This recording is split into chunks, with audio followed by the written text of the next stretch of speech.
Pag pumunta ka sa simbahang Katoliko, mas nagkakasala ka. Kasi sumasamba ka sa Diyos-Diyusan. Bawal lang Diyos yun eh. Lumuhod ka sa mga ginawa ng kamay ng tao. Bawal yun eh. Kahit ano pang sabihin ni Cardinal Tagle, ni Francisco. Ang totoo nga sa doktrina Katolika, pagkagising mo pa lang, pinapagawa ka na ng kasalanan eh. O eto, tutulan nyo mga pare, kung may nakikinig na pare. Bagay, wala naman kayong pakialam sa Biblia. At wala rin kayong pakialam sa inyong mga miyembro eh. Ito ang sabi ng Katisismong Katoliko na ginawa ni Luis de Amisquita, paring Katoliko. Basahin natin. Kapag pagbangon mo sa banig ay agad kang manikluhod sa harap ng isang krus o isang mahal na larawan. Kita nyo, pagbangon mo pa lang sa banig, pinagkakasala ka ng mga pare. Lumuhod ka na agad sa isang krus o sa isang banal na larawan. Bawal nga lumuhod yan eh. Bawal yan. Kahit ano pang pangangatwiran ang gawin nyo, sasagupain ko lahat ng katwiran ng mga leader Katoliko. Kagaya lang ginawa ko sa St. Peter's Man's Society. Diba?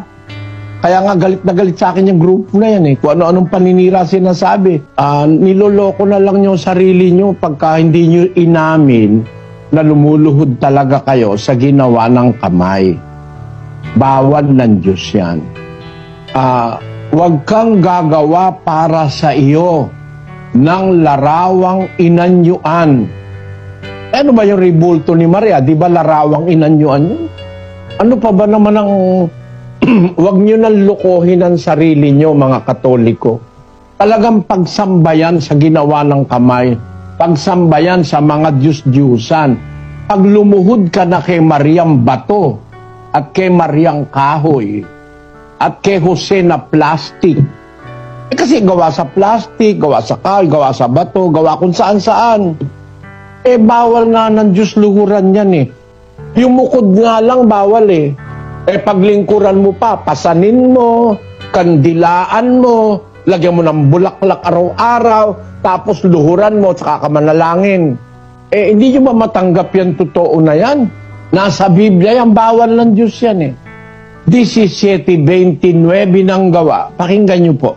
Yamang tayo nga'y lagi ng Diyos, ay hindi marapat nating isipin na ang pagka-Diyos ay katulad ng ginto o ng pilak o ng bato na inukit ng kabihasnan at katalinuhan ng tao.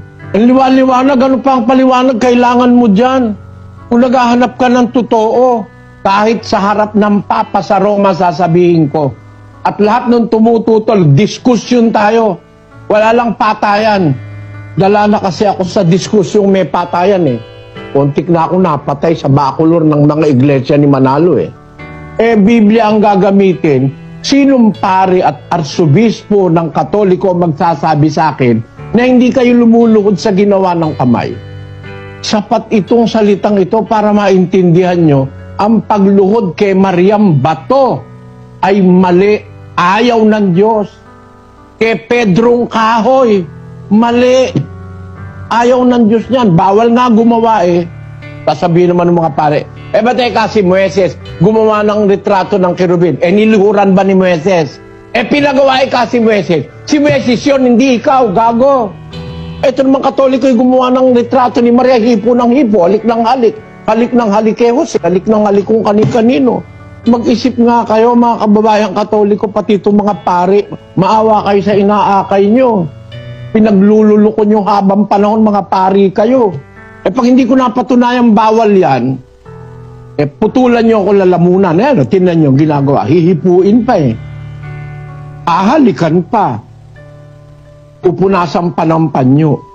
Gawa ng kamay ng tao yan. Bawal ng Diyos yan, mga kapatid. Huwag kang magagalit. Dinidiretsa lang kita. Panahon na para ang Pilipino, huwag naman tayong paloko ng harapan. Bawal ng Diyos yan eh. Kasuklam-suklam sa Diyos yan. Luluhod ka, hihipo ka, sasalitin mo, hahalikan mo yung kahoy at saka yung bato.